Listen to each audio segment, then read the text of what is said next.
Today there are a lot of developments in the Kharkiv direction. The situation in Vovchansk remains highly contested, with heavy fighting continuing as both Ukrainian and Russian forces fight for control of the northern part of the settlement. The clashes in Vovchansk have intensified, particularly around the Aggregate Plant, where a group of several hundred Russian soldiers has been isolated. Ukrainian machine gun posts have effectively controlled the vicinity, preventing any successful Russian attempts to break the isolation. Russian forces have reportedly deployed new units, including Chechen Aidar forces, to advance from different vectors, particularly from School Number 2 and Kindergarten Number 6.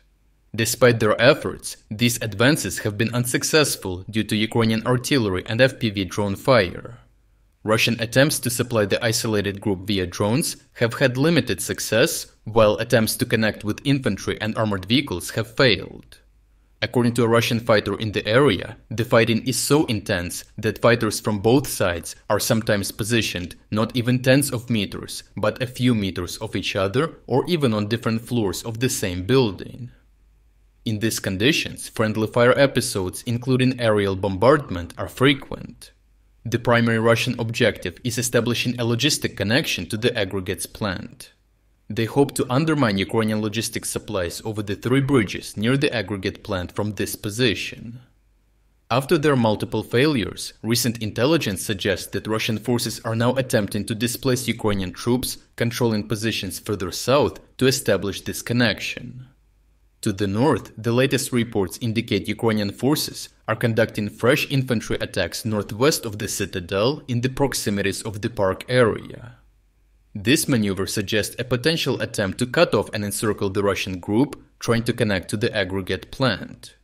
Recent geolocated images show an attack with Russian grenade-launching drones carrying out several drops on Ukrainian troops along Korolenka Street.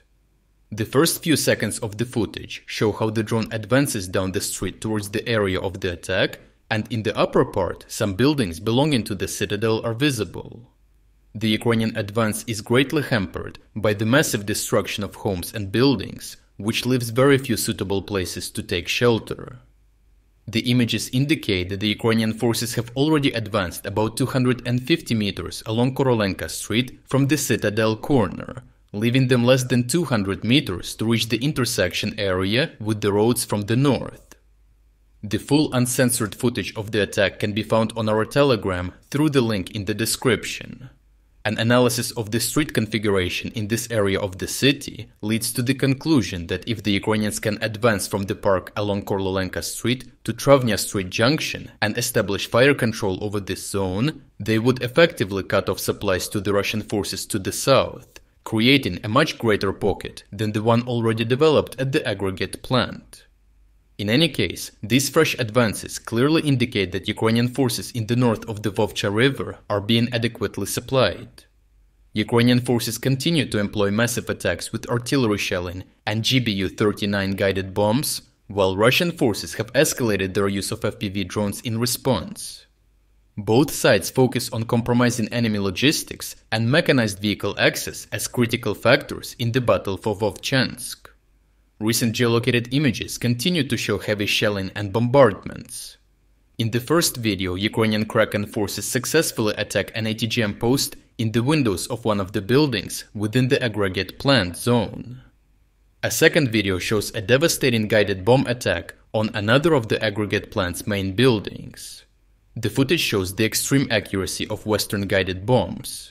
The latest video, recorded a few days ago, shows a shocking Ukrainian attack with GBU-39 guided bombs against Russian positions in a building in the vicinity of the citadel. The building appears to have already received significant damage, so the structure is finally completely demolished. You can also find these uncensored videos on our Telegram channel by following the link in the description. Finally, Ukrainian forces are leveraging their advanced reconnaissance capabilities to maintain constant surveillance throughout the area, extending up to the international border and into Russian territory. This continuous monitoring aims to disrupt Russian logistical efforts and mechanized movements. Overall, after successfully encircling and neutralizing hundreds of Russian troops at the aggregate plant, Ukrainian forces are now poised to encircle an even larger contingent west of the citadel, which could mark a critical failure for the Russian offensive in Vovchansk. The tactical isolation of Russian units has significantly weakened their operational capabilities and disrupted their supply lines. As Ukrainian forces continue to advance and secure advantageous positions, the collapse of Russian resistance in Vovchansk appears increasingly imminent, potentially leading to a broader reclaiming of territory in the region.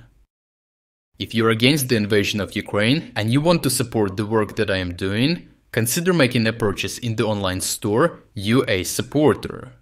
Here you can find a lot of products with Ukrainian symbols to not only show your support for this channel, but also for Ukraine. The link to the online store is in the description. Thank you for watching this report, and I will see you in the next one.